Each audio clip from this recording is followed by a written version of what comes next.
Hi, I'm Rebecca Balcarcel, and I love Shakespeare, so I'm so excited to share today his sonnet, My Mistress's Eyes Are Nothing Like the Sun.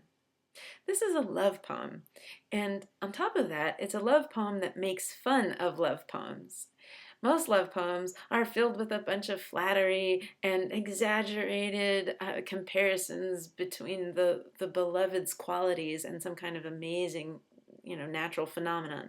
Like, oh, your eyes are like stars and your lips are like cherries. And he has read a lot of these poems.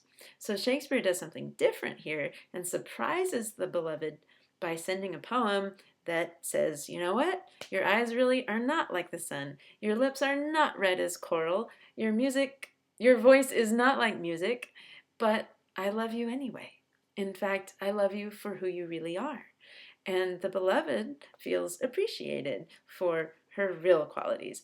And we are assured that this lover who's writing the poem is not just falling in love with some aggrandized image of the beloved, some pedestal image, but instead actually appreciates her for who she is. So, how refreshing. Let's look at the poem. Okay. My mistress's eyes are nothing like the sun. Coral is far more red than her lips is red. If snow be white, why then her breasts are dun, which means tan.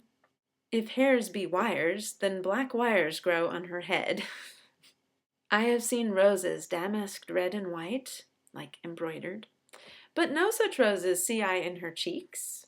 And in some perfume there is more delight than in the breath that from my mistress reeks.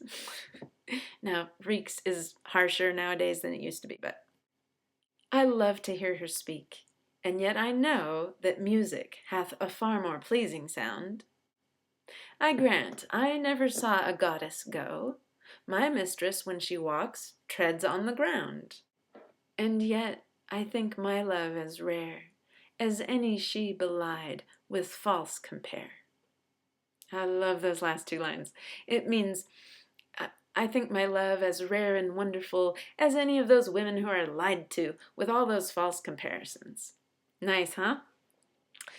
Let me say a few technical things about the poem. First of all, it's a sonnet, which is a popular English form, and the line length is 14 lines.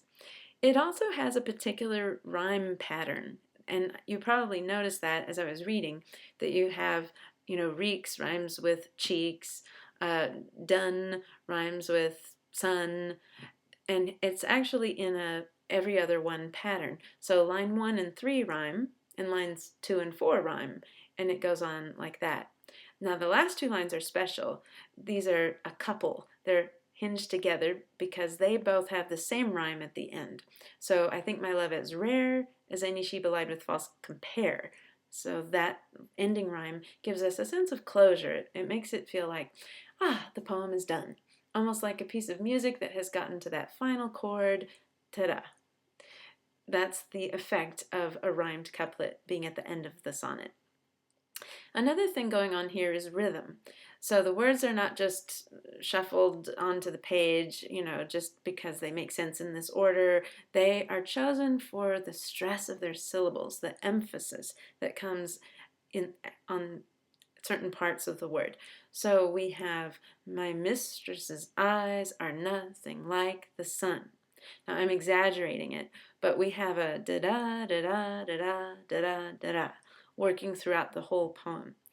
That means we've got 10 syllables. My mistress' eyes are nothing like the sun. Right? But they're in this pattern of da-da, da-da, da-da, da-da, da-da.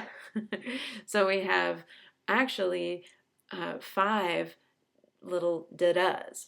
Now, in English speak, English as in the study of English, we have a name for that da-da, and it's called an iamb. So we have 5 of those, and that's why we have iambic pentameter. That's the name for the rhythm of a sonnet. Iambic means that it has iambs, da-das, instead of something like da-da. We have 5 da-das, And the fact that there's 5, that's where the penta comes from. And then the meter is actually the word meter, which simply means rhythm. So we have 5 of these iambs creating the rhythm. Iambic pentameter. That's it. So we have a sonnet written in iambic pentameter with a particular rhyme scheme and this rhymed couplet at the end.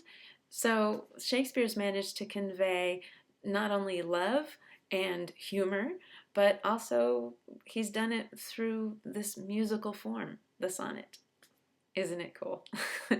Okay, I hope you'll join me for another Shakespeare video or just another video, and I hope you enjoyed this poem.